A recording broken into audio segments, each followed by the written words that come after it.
I'm your host, Liz Wheeler. I apologize for the slight delay in starting this live stream. I know we usually start at 1 p.m. Eastern, and it is 2:05, an hour late. I just got off recording a debate on Piers Morgan's show, so watch out for that tonight. It was a spicy one, and we had a good time on that show. I'm back from vacation. It was a real relaxing experience last week being on vacation. Just kidding. I think I did more work last week even than average. Listen, I said to you last week when we talked about Pam Bondi and why she has become a liability to President Trump due to her mishandling, egregious, inexcusable mishandling of the Epstein files. That's the reason why President Trump should fire her, because when someone's mishandling starts impacting President Trump's or the Republican Party's chances at re-election next year during the midterms, then obviously it's time to cut that person loose. And I said to you during our emergency live last week, where I made this case, I laid out the case, why the mega base cares about the Epstein files. And it's not just, by the way, the online mega people. There's this narrative going around, this false narrative that says real world mega doesn't care about the Epstein files. It's totally false. We're going to talk about that today. I said to you during that live last week that I was getting a ton of text messages and DMs and emails and so many communications, not just from you guys, not just from my political friends, but from people outside of what I would consider my normal political discussion group chats, like family members and friends who I've known since childhood who we never talk about politics. I was getting flooded with those kind of messages because people care about this. People care about it because they represent, or the Epstein files now in their minds represent justice. We'll talk about that in a couple minutes because I have sources close to President Trump who tell me that despite his posts on Truth Social, he is starting to understand why the base cares about Jeffrey Epstein, not because we care about a creep, but because of what the lying from Attorney General Pam Bondi represents. So fast forward to this weekend, and my phone began ringing absolutely off the hook, not from people in my personal life, but from people very closely associated with President Trump, people who are there, people who are watching what's unfolding unfold. My phone began ringing off the hook with these people telling me about what's actually happening inside the Department of Justice. So what we're going to do today is we're going to talk a little bit about what I've learned, and I don't know if there'll be any implications from what I'm going to tell you that some of these sources have told me. I don't know what President Trump's going to do. President Trump is his own boss. He does listen to us. He does value our contributions as his base. That's one of his best qualities. He's always cared about us. He's always cared about what we think and feel and how we view different issues and why they're important to us. But I don't know what he's going to ultimately do. The other thing is there is a lot that we simply don't know about Jeffrey Epstein, the person, about Jeffrey Epstein's racket, about Jeffrey Epstein's connections, about Jeffrey Epstein, where did he get his money, about who Jeffrey Epstein worked for. Was he associated with an intel agency? And if so, which one? You know, there's a lot we don't know about his death. There's a lot we don't know about almost every aspect of this story. And we don't have all the answers. And I'm not going to be able to provide all the answers to those questions. However, there's a lot that we do know at this moment, on this day, on this episode, on this live stream with you. There's a lot that we do know. And so we're going to talk about that as well. Today's episode is proudly sponsored by Cozy Earth. Listen, the summer is hot. It is really humid around here. And at the end of a long, hot day, especially when your air conditioning isn't working, and I don't have air conditioning in my entire house, there's nothing better than crawling into a bed that actually cools you down. That's why Cozy Earth has become one of my favorite brands. I say this so genuinely, so sincerely. Cozy Earth is all over my house. Their bed sheets are on my bed right now, and they're my favorite because they're made to breathe. They're made from premium bamboo viscose, which means they're not just soft, and they're temperature regulating. They wick away the heat and the sweat instead of trapping it. So even if you run warm, you won't wake up sweaty, which thank goodness, because that's disgusting. And to the fact that they're incredibly smooth and durable, they are backed by a 10-year warranty, which means Cozy Earth believes in them because they obviously don't want you to return them. You've got the kind of quality that's hard to beat. And let's be honest, how much time do you spend in bed every week? Calculate it. Count those numbers. How many hours? It's one of the few places you can upgrade your life in a really meaningful way without spending a fortune. So if your sheets feel scratchy, hot, or just plain old, it's probably time for something better. Upgrade your summer like I did. Go to CozyEarth.com. Use code Liz for up to 40% off their best-selling temperature regulating sheets, their apparel, and more. Trust me, you will feel the difference the very first night. That's cozyearth.com, promo code Liz for up to 40% off. Okay. Before we get into more damning lies that have been told by Pam Bondi, I mean, this woman just doesn't stop. This is a pattern of behavior. This wasn't one mistake she made when she deliberately created the cover sheet on those Epstein binders, put those binders in banker's box, handed them to us, and then didn't confirm the veracity of the so-called whistleblower report she told us about, the SDNY hiding truckloads of these documents. She told us to break the story before she'd even verified the contents of those documents. It's hard to overlook that, even if you want to give someone the benefit of the doubt, because they're on your side. It's the Trump administration. It's Trump's attorney general. I extended her the benefit of the doubt for months on end. I thought maybe she'll produce. I hope she produces. But even if you put aside that incident, even if you say, okay, I'm going to treat this like an isolated incident, Pam Bondi, you can't, because Pam Bondi's pattern of attention seeking, you can call it exaggerating, which is probably the nicest word that you can think of. I would not call it exaggerating, because I don't think it's just exaggerating. I think this woman wants to be a Fox News star. She wants to be a champion of mega, meaning she wants to be lauded. She craves the adulation that she will get if she becomes some kind of hero. And so she's getting out over her skis. And again, that's a nice phrase to use to describe what she's doing. And she's saying things that she hasn't verified, things that turned out to be untrue, because she wanted to generate the headlines from it. And the result of that is this gigantic unforced error. This now the base of MAGA is frothing at the mouth. And I know, because I am. Because we feel that we have not been told the truth by Attorney General Pam Bondi. We feel, I mean, this is the contradiction that we're now facing. We can bring up, President Trump posted about this on Truth Social over the weekend. Bring this up on the screen here. He posted a really long post about it. He said, what's going on with my, quote, boys, and in some cases, quote, gal. By the way, Epstein topic aside, Donald Trump's posts, I enjoy reading every one of them. They're so funny. In some case, gals. What are you, a boomer? Yes, he is. This is what he says. They're all going after Attorney General Pam Bondi, who is doing a fantastic job. We're on one team, MAGA, and I don't like what's happening. We have a perfect administration, the talk of the world, and selfish people, quote unquote, are trying to hurt it, all over a guy who never dies, Jeffrey Epstein. For years, it's Epstein over and over again. Why are we giving publicity to files written by Obama, crooked Hillary, Comey, Brennan, and the losers and criminals of the Biden administration, who conned the world with a Russia hoax, 51 intelligence agents, the laptop from hell, and more? They created the Epstein files, just like how they created the fake Hillary Clinton, Christopher Steele dossier that they used on me. And now my so-called friends are playing right into their hands. Why didn't these radical left lunatics release the Epstein files? If there was anything in there that could have hurt the MAGA movement, why didn't they use it? They haven't even given up on the John F. Kennedy or Martin Luther King files. No matter how much success we have had securing the border, deporting criminals, fixing the economy, energy dominance, a safer world where Iran will not have nuclear weapons, it's never enough for some people. We are about to achieve more in 6 months than any other administration has achieved in over 100 years, and we have so much more to do. We are saving our country and making America great again, which will continue to be our complete priority. The left is imploding.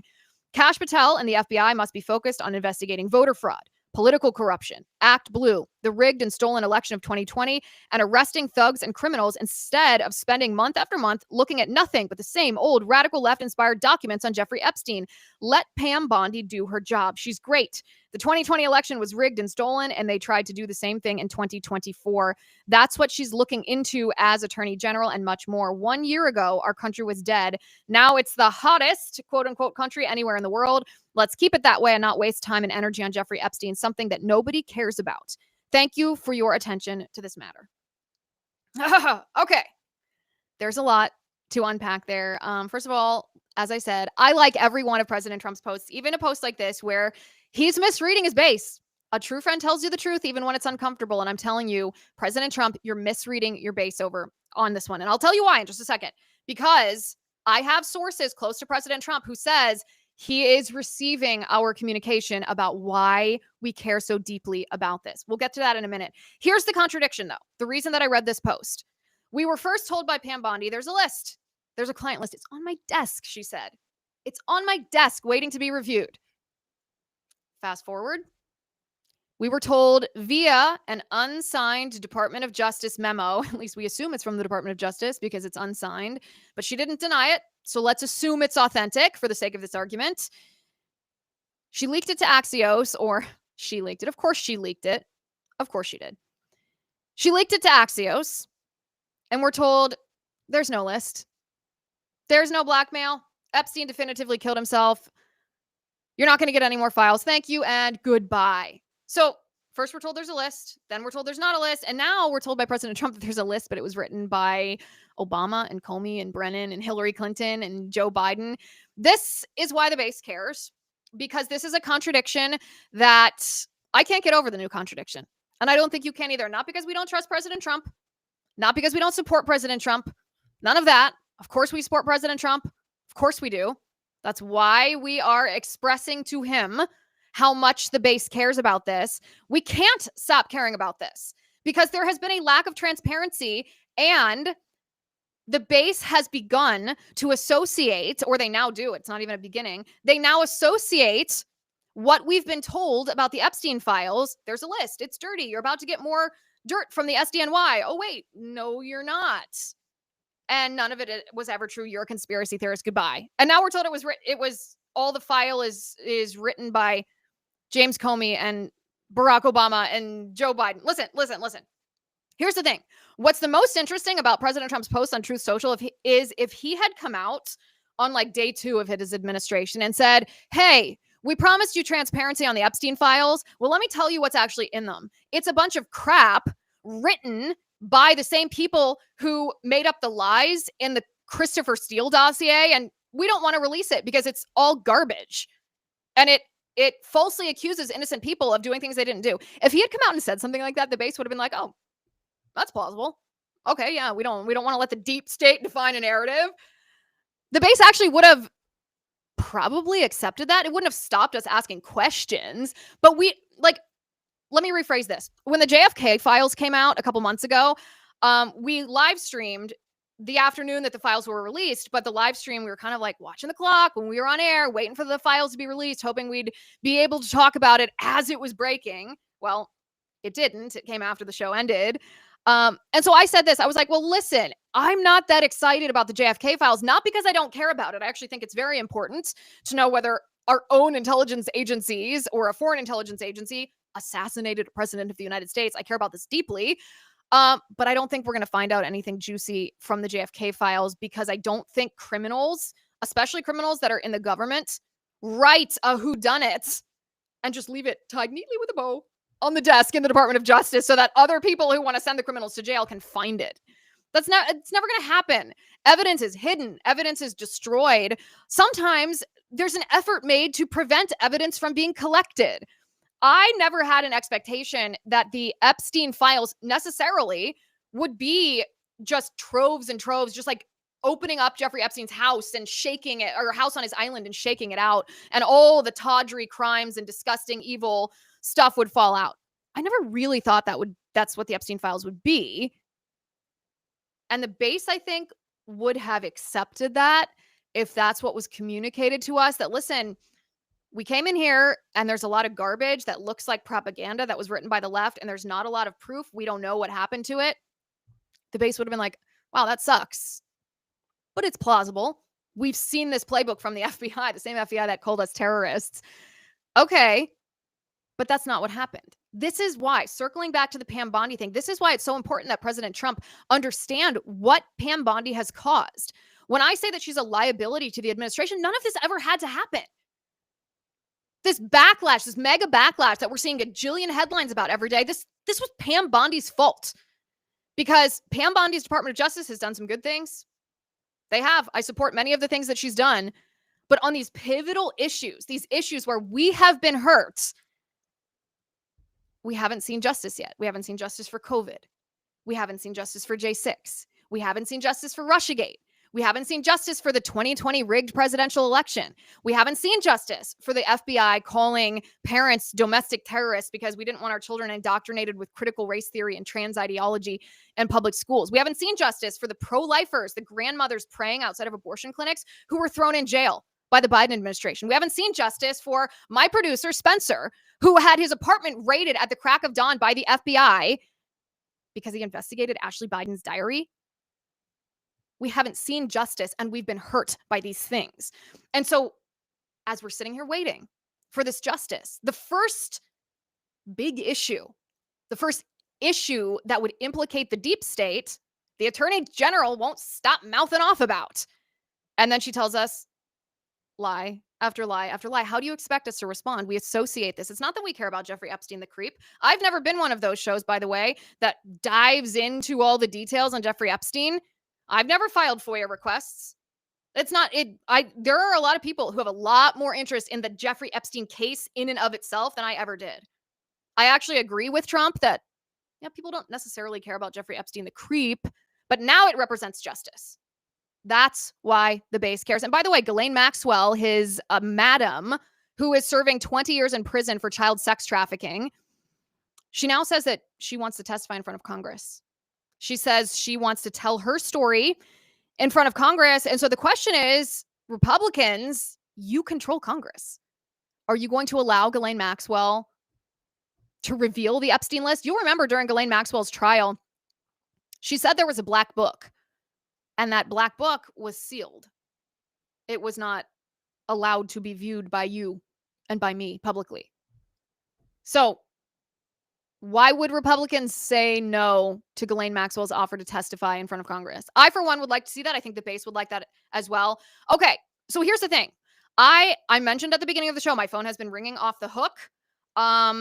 People who are very near to Trump have been calling me and telling me a little bit about what's going on in the Department of Justice and in this Dan Bongino versus Pam Bondi, what appears to be a standoff between the two of them. This is what I have been told.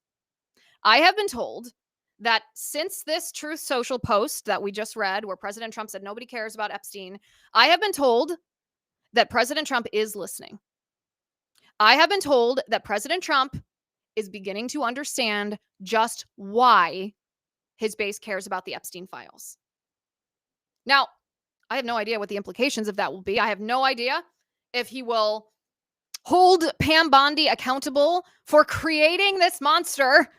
I have no idea. I don't know. Your guess is as good as mine. I don't know. But I have said all along that one of President Trump's greatest strengths is that he listens to his base, and people who are in a position to know have told me that President Trump is beginning to listen.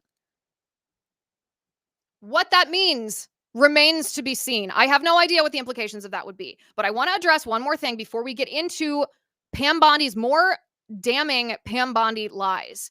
So David French, New York Times writer David French, who used to be on our side, he used to be a Republican until he sold out to the woke agenda. He still pretends to be a Christian, I believe. He pretends to be just a self-righteous Republican, but he's not.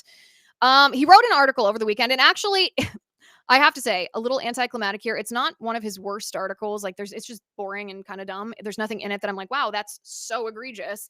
The reason I read it is because a friend of mine sent it to me because look at that picture on the top and was like, do I recognize that blonde hair? Do I recognize that green ring? And I was like, oh yeah, that's a picture of me that they used as the cover sheet. Haha, great. My grandmother's ring is getting a highlight in the New York Times. She would hate that. And so I read the article since I was looking at the picture anyway. And David French's position is important, actually, to rebut for just a moment, because his position is the title of the article. You can see MAGA is tearing itself apart over Jeffrey Epstein. And his contention is that supporters of President Trump believe the government is run by pedophiles, which is just like, I hardly even want to dignify that with a response. My actual, the thought that came to my mind when I read this was, bro, did the COVID vaccine go to your brain? What are you even thinking here? Listen. This is not about Jeffrey Epstein himself. It is about justice. And if you ask us, President Trump's base, to simply believe in the institution of the FBI, extend them blind faith, it's like trying to force Stockholm syndrome on us. This is what, and I'll show you exactly what I mean. This is what David French writes. He says, the Epstein story mattered so much in MAGA circles because it was a key element in their indictment of America's so-called ruling class. Trump's appeal to the Republican base isn't just rooted in his supporters' extraordinary affection for the man. It's also rooted in their almost indescribably dark view of the American government. End quote. So first of all, these New York Times writers, it doesn't matter if they pretend to be on the right when they're not, or if they're on the left, they think you're so dumb. They think you're so stupid. They think you have no principles or no reason why you believe the things you believe. Trump's appeal to his base isn't just rooted in his supporters' extraordinary affection. He's essentially calling you a cultist. It's rooted in their almost indescribably dark view of American government. Actually, the opposite is true. The fact that I sit here with you and that we speak as friends of the Trump administration, a true friend tells the truth, even when it's uncomfortable, even when it might have consequences. The fact that we sit here and we can criticize the deep state without thinking that we are going to spend our lives in prison or, suddenly pushed out of the window of the upper floor of a tall skyscraper. That's an incredibly optimistic view of American government, that we think our voices actually lead to recourse and justice from politicians. What could actually be a more optimistic view of the American government? At the same time, yes, I do have a dark view of the government, because the part that I view darkly was never supposed to be a part of our government. The deep state is the word that we use, the phrase that we use to describe the administrative state. The administrative state's not in the Constitution. Nowhere in the Constitution. The administrative state was an invention of Woodrow Wilson. It was brought to life by FDR and LBJ, and it's abuse. It's an abuse of government. It was never supposed to exist. So yeah, I view the administrative state, darkly. But David French, of course, isn't interested in nuance. He is deliberately misrepresenting us because he wants you to think that we are anti-American anarchists, that we hate 1776, we hate the Constitution, we hate the Declaration of Independence, we hate all things American, and we just want to overthrow it, maybe in black masks or something. No, that's not true. We want to abolish the administrative state, and we understand that the deep state has harmed us. And this is the other thing. If you are so out of touch with how Trump's base has been harmed by the deep state, that probably means you've sold out to the other side, because the other side won't harm you if you're a turncoat.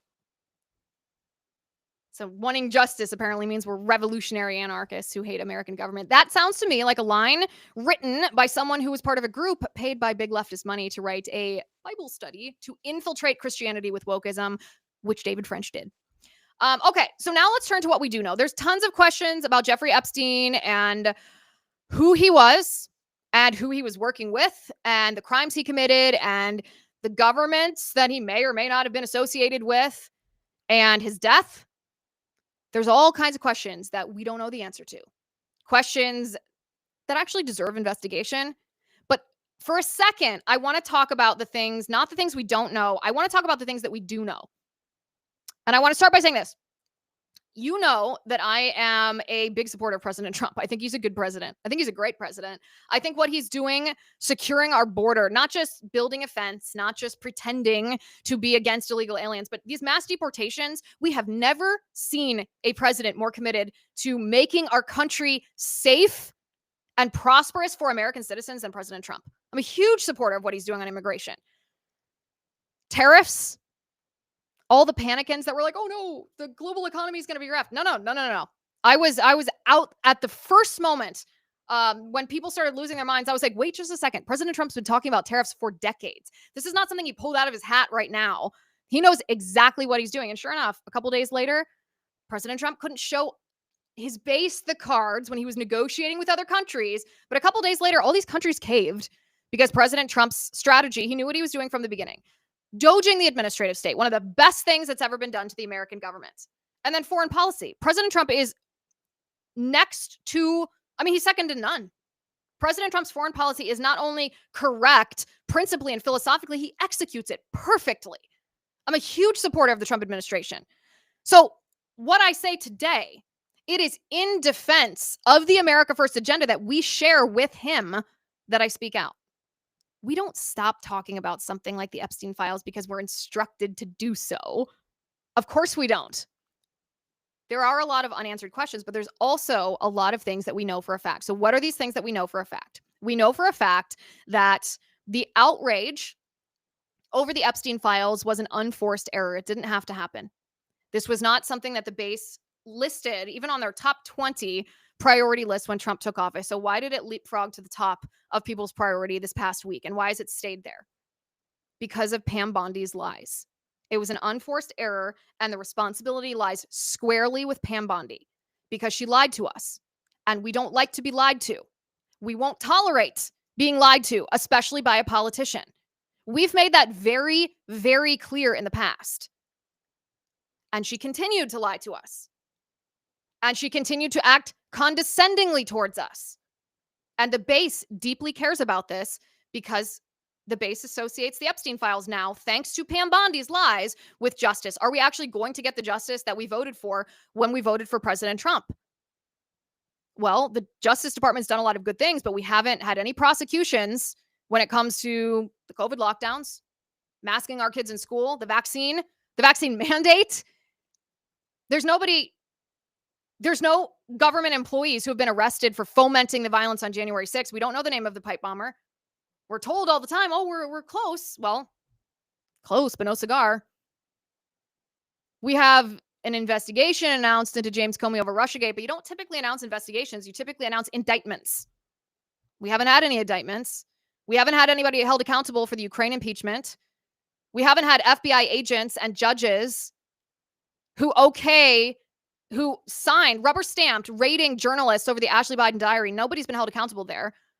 Same for the pro-lifers who went to prison, the Catholics who were called domestic terrorists, the parents who were called violent extremists because they didn't want their kids indoctrinated in schools. We haven't seen any justice from Pam Bondi over this. And so how do you fix this? What do you do now? What do you do from here? Well, if I'm President Trump, aside from firing Pam Bondi, which I would do, you appoint a special prosecutor because now it matters. Now you can't just brush this under the rug. You can't just say, well, the file was empty because the evidence was destroyed or hidden, or there was bad investigations. Now you can't just say it's Steele dossier stuff. It's nonsense. You can't just say that anymore because we've gotten too many stories. We've been promised too many things. There's been too many lies. So now you have to appoint a special prosecutor, and you have to get to the bottom of this. You have to find out why Alex Acosta, who was Department of Justice, you have to find out why he said that Epstein was an asset of intel and told to stay away from him. You have to find out everything about that night that Epstein died in prison. You have to find out why these outside medical examiners said, well, none of the signs on Epstein's throat and on his neck and on his body are congruent with the narrative about Epstein committing suicide in the way that we were told he did. You have to appoint a special prosecutor to find out what happened to Alex Acosta's emails, by the way. 11 months worth of emails just disappeared, deleted. What happened to those? You have to find out if he was an intel asset of the United States or any other country. You have to find this out. You have to appoint a special prosecutor if you want the trust of your base. And here's the other point. One of the things over the weekend that I couldn't stop thinking about is, do you feel safe?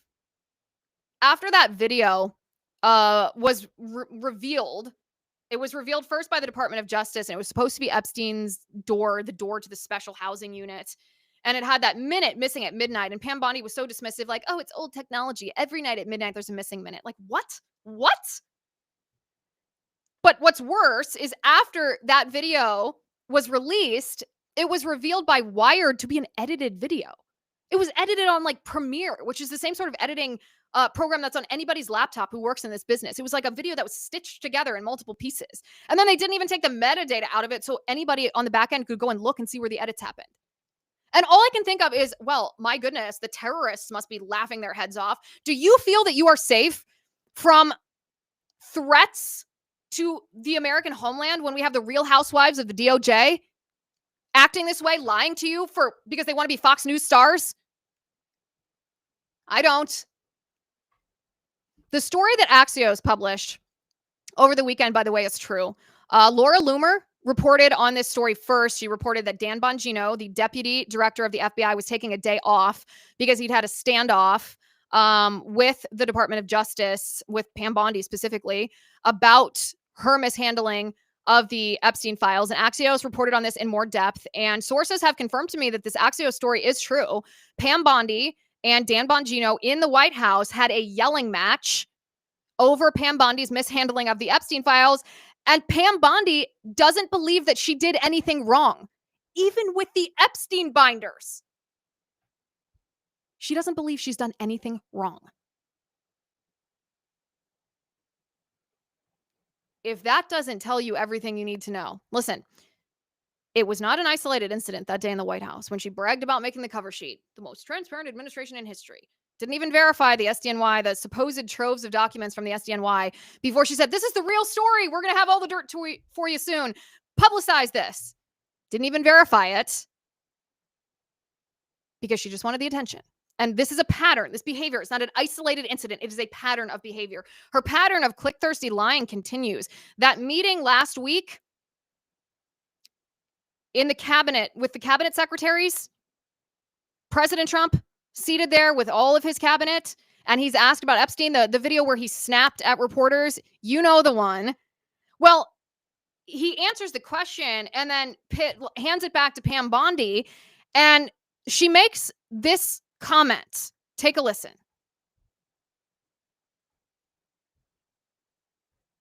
Sure. First, to back up on that, in February, I did an interview on Fox, and it's been getting a lot of attention because I said I was asked a question about the client list, and my response was, it's sitting on my desk to be reviewed, meaning the file along with the JFK, MLK files as well. That's what I meant by that.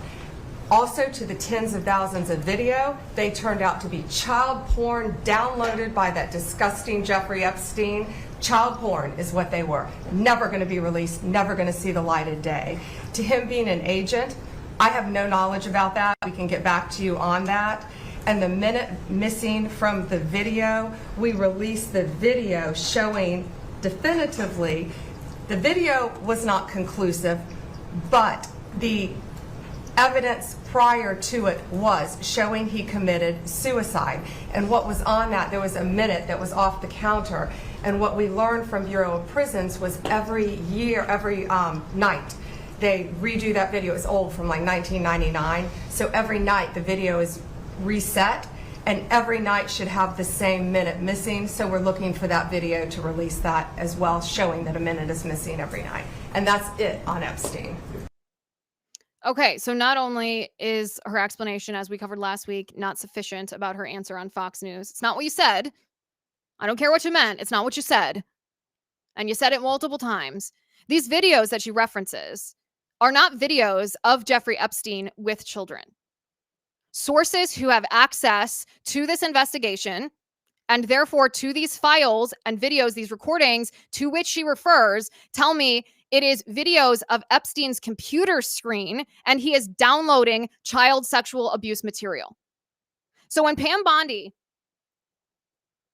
infers, or implies, I should say, that this is Jeffrey Epstein, videos of Jeffrey Epstein with children, which she did in the past, that's not true. That's the same pattern of click-thirsty, view-hungry, attention-seeking behavior that we've seen from this woman that has led to this thing that didn't have to be a thing. It's an effort. It's a dishonest effort, too, to conflate those of us who want transparency about the Epstein files with this insinuation that that means we want child sexual abuse material released is despicable. Despicable. You would only make such an insinuation if you were caught lying the way that Pam Bondi did. Listen, it is important for you today to understand, to keep the pressure on Pam Bondi and on the FBI and on the Department of Justice.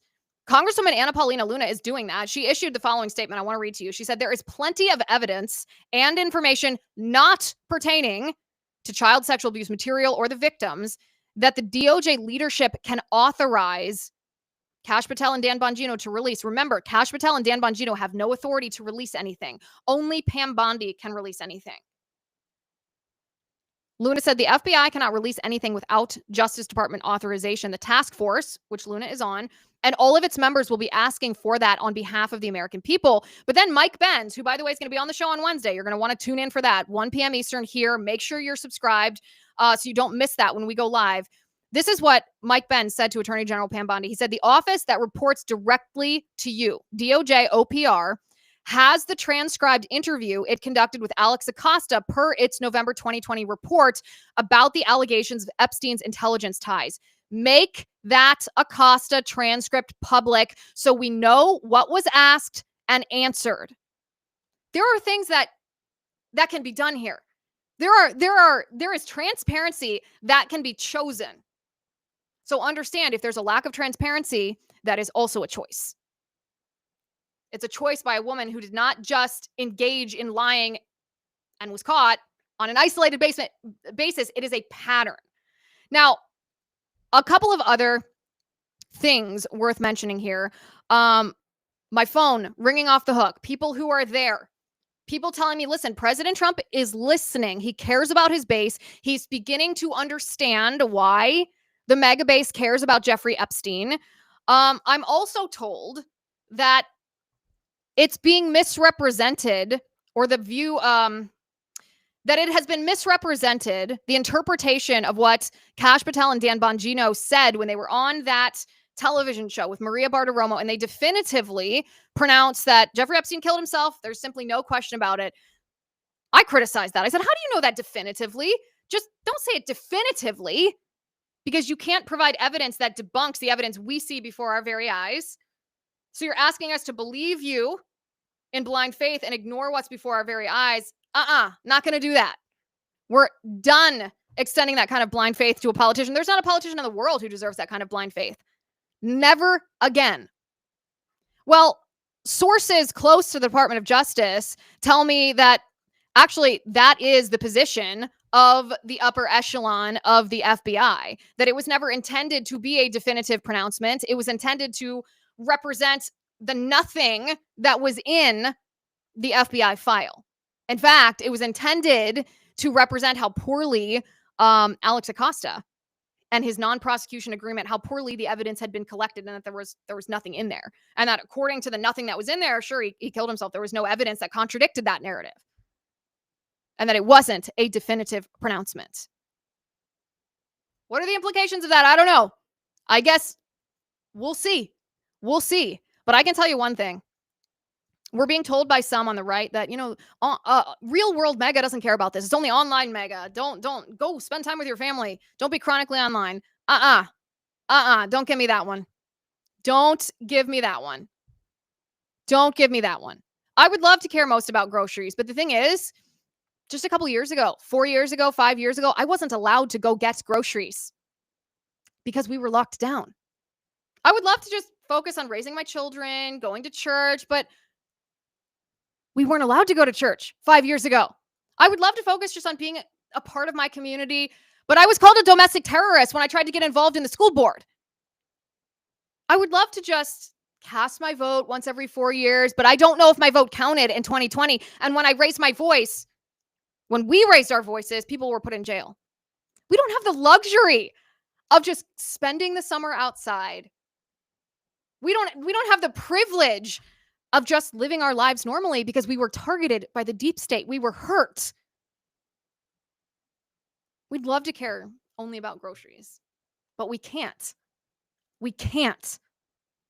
And by the way, it's 100% appropriate to question whether Jeffrey Epstein was an intel asset. Was he an intel asset of ours? The FBI? The CIA? Some other intelligence apparatus, some ABC agency of the federal government? I don't know. But we deserve to know. And it's a perfectly valid question. And it doesn't make you anti-American to ask that question, just like it doesn't make you anti-Semitic to ask, well, did he work with the Mossad? Israel? Was he an intel asset of Israel? You can ask that question. It doesn't make you an anti-Semite. Just like it doesn't make you anti-British to say, well, was he part of British intelligence? Was he a part of anybody's intelligence? You can ask that question. There's this narrative online that it somehow makes you a bigot or hateful or anti-Jew to ask whether Jeffrey Epstein was associated with, I guess, any intelligence agency, but specifically Israeli intelligence agencies. And that's stupid. Ignore that narrative because that's not even kind of true. His girlfriend, Ghislaine Maxwell, her father was associated with the Mossad. So it's not something that people invented out of nowhere. This idea that, oh, maybe he was associated with Israel. No, he literally had a very close connection who was Israeli intelligence. And he went to Israel. You, of course, can ask this question. Glenn Beck posted on his X account, and he got a ton of flack for this, which I thought was weird. He posted and he said, of course we should ask this question. And people were like, no, you can't. It makes you anti-Semitic. It does not make you anti-Semitic to ask that question. Don't you want to know if he was involved in any kind of intel? I'll tell you what's weird is that Pam Bondi said, I don't know anything about whether he was associated with intel. Are you joking? You're the Attorney General of the United States and you're making definitive pronouncements about this case and you don't even know the facts? Don't even know the facts. Talk about people who are online too much. You can ask these questions. So again, let's summarize here. The Axios report is true. There is a standoff in the Department of Justice between Attorney General Pam Bondi and Deputy FBI Director Dan Bongino. My sources tell me that Deputy FBI Director Dan Bongino has threatened to leave his position if Attorney General Pam Bondi is either not fired or at the very least there's not significant concessions. Now, will that happen? I don't know. I hope he's negotiating behind the scenes. I don't know. But that's a pretty serious thing to be happening in the Department of Justice, which means that there are some people who understand why this matters to the base. Why this matters to the base, because it represents justice. And by the way, I would love nothing more than if the Department of Justice were focused on other things. I would love if they were focused on, this is what I would do if I were the Department of Justice. I would unveil an indictment of Anthony Fauci. Yeah, I know he was pardoned by Joe Biden. Or was he? Was he actually pardoned by Joe Biden? Or was he pardoned late at night by Biden's chief of staff without Biden's permission? Well, according to the New York Times, that's exactly what happened. According to the New York Times, let's bring this up on the screen. New York Times, auto pen. Biden says, now Biden is saying that he did this, of course, his handlers. So Biden admitted that he did not approve each individual pardon, but Jeff Zients, his chief of staff, signed off on the pardons on the last day. Okay, so this is from the New York Post. Former President Joe Biden has acknowledged in a stunning new interview that he did not agree to the name of every person who received one of the 46th president's sweeping pardons, with emails indicating that then White House Chief of Staff Jeff Zients approved the use of the notorious White House auto pen. The 46th president insisted in a phone call with the New York Times last week that, quote, I made every decision about clemencies issued during his term before admitting that he had his staff replicate his signature because we're talking about a lot of people, end quote. Biden's team used an auto pen on 25 warrants for pardons and commutations in December and January of last year, but 2 of those warrants granted clemency to thousands of people. On December 12th, Biden commuted roughly 1,500 sentences and outright pardoned 39 more. 3 days before he left office, the president commuted the sentences of nearly 2,500 federal inmates convicted of crack cocaine offenses. According to the Times, Biden approved what standards would be used to determine which convicts would qualify for a pardon or commutation, while his underlings sorted out the specifics. In cases where the changes were made to the list of inmates, staffers waited until a final version of the clemency roster was produced and ran it through the auto pen rather than ask Biden to keep signing successive versions. This is what I would do. If I were the Department of Justice and I were committed to serving the mega base, the justice that we voted for, I would indict Dr. Anthony Fauci. Because that pardon that was signed by Joe Biden is not legitimate. And if we act like that pardon is legitimate, then we are legitimizing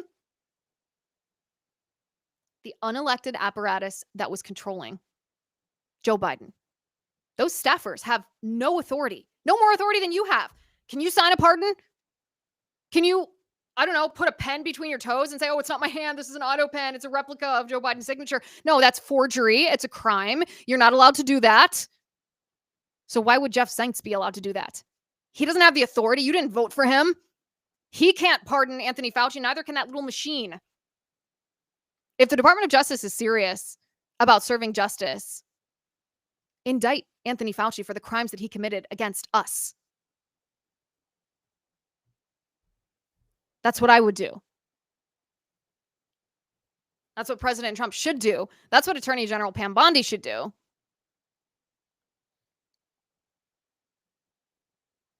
But will they? Is that what they'll actually do? There's a new report from CNN right now from Caitlin Collins. A new White House statement seems to suggest that Dan Bongino is not resigning from the FBI. That's good news. Officials were asking each other this morning whether he was expected to show up to work today. If Dan Bongino was able to parlay that yelling match with Pam Bondi into justice for you, then he's a hero.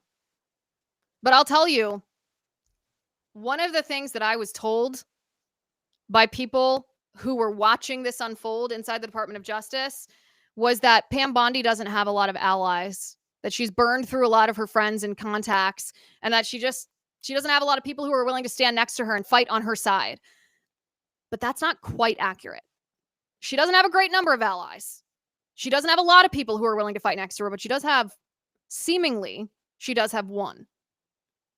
She does have Susie Wiles, President Trump's chief of staff, who seems to be loyal to Pam Bondi. And it may turn out, I have a little more faith in President Trump than this. It's possible. I don't know what'll happen. That one ally